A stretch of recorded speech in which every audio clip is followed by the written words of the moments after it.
आज सासाराम में 75वें गणतंत्र दिवस के मौके पर गोपाल नारायण सिंह यूनिवर्सिटी से लगभग सैकड़ों विद्यार्थियों के काफिलों को लेकर रैली निकाला गया, जिसका नेतृत्व जिला के उभरते युवा नेता विक्की राव द्वारा किया गया।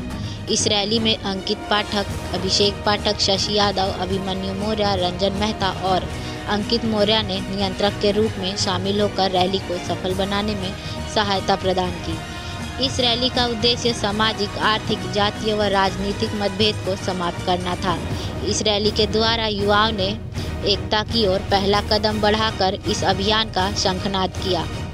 इस रैली को जमुहार से लेकर डेहरी व सासाराम तक ले जाया गया। इस पावन अवसर पर युवा नेता विक्की राव ने बाबा साहब भीमराव अंबेडकर जी को याद करते हुए उन्हें पुष्प समर्पित किए। विक्की राव ने कहा कि यह तो एकता की ओर बढ़ने का शुरुआत मात्र है।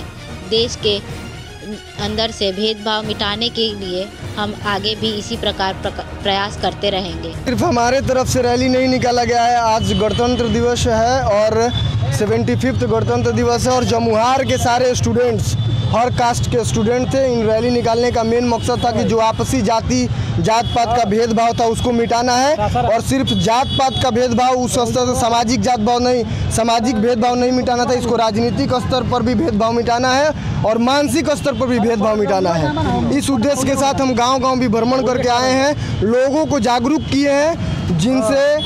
जिनके मन में जातिवाद का जहर घोला जा रहा है उनको हम लोगों ने समझाया है और आके अभी आपके सामने पेशी कर रहे हैं हम लोग। ये हमारे पीछे बाबा साहब का जो संविधान के निर्माता है उनकी मूर्ति है, और गर्व की बात है कि जो देश है राजशाही से ख़त्म होकर लोकतंत्र से चलता है, वहाँ सब सारा जनता एक समान है, और इसी को आगे रखकर हमने कोशिश किया था कि हमारी रैली होए, और वैसे ही उसी तरह से ये भव्य रैली निकाली गई और बहुत ही अच्छी रही रैली। आप देख रहे हैं कि जिस प्रकार से दलितों को टोला में जाके उन्हीं के नेता उनको गंदे तरीके से उल्टा पुल्टा समझा के उनको किस प्रकार से राजनीतिक स्तर पर उनको उपयोग कर रहे हैं, दुरुपयोग कर रहे हैं, सिर्फ अपनी सत्ता के लिए, अपने आने वाले बेटा के लिए, अपने आने वाली पीढ़ी के लिए।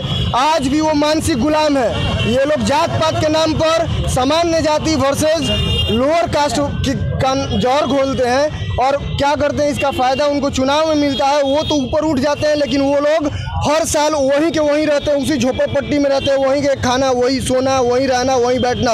ये लोग बाद में पूछने भी नहीं जाता है और फिर चुनाव आता है। चुनाव के टाइम में फिर हर बार इन लोग को बेवकूफ़ बनाया जाता है। क्या नाम पड़ेगा आपका? मेरा नाम शशि यादव है।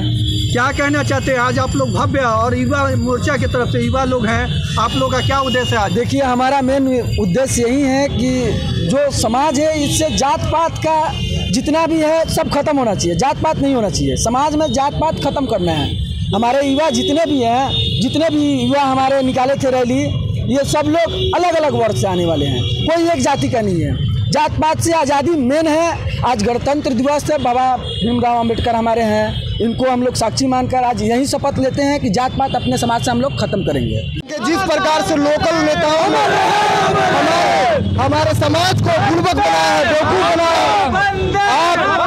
आप एक बार देख लीजिए कि छेदी पासवान को देखिए, आज कितने वर्षों से राज कर रहे हैं, लेकिन कोई दूसरा पासवान समाज का लोग आगे नहीं बढ़ने दे रहे हैं। ये अपने बेटा रवि पासवान का कोई काबिलियत न होने के बावजूद ये उनको बार बार चुनाव में उतारते हैं और बार बार उनको हार का सामना करना पड़ रहा है। ये है असली जातिवाद। इसको भेदभाव को हम लोग मिटाने का प्रयास कर रहे हैं। आज बाबा साहब के माध्यम से बाबा साहब ने बोला था कि जिस दिन हमारी पीढ़ी राजनीति में, संविधान में, जिस राजनीति में, लोकसभा में, विधानसभा में मेरा हक मिलने लगेगा बराबर का, उस दिन हम समझेंगे हमारी पीढ़ी ऊपर हो गई। लेकिन आज भी उनका हक वहीं पे झोपड़पट्टी में रह रहा है, उनको कोई हक नहीं दिया जा रहा है। ये सारी नेत्री अपने आने वाली पीढ़ी के लिए काम कर रहे हैं, ना कि किसी गरीब समुदाय के लिए काम कर रहे हैं। जब चुनाव आता है तो हर बार ये लोग जाते हैं और बार बार गरीबों को वही भेदभाव मन में डालते हैं कि आपका लड़ाई सवर्णों से, आपका लड़ाई फलाने से है, लेकिन असल में इनको अपनी राजनीति की रोटी सेकना, अपने आने वाली पीढ़ी के लिए राजनीति सेकना है। इनको इसी मानसिकता को समझाने के लिए हम लोग निकले थे और इसको समझाने में हम लोग तब तक कामयाब होंगे, हम लोग तब तक नहीं रुकेंगे जब तक ये कामयाब हो न जाए।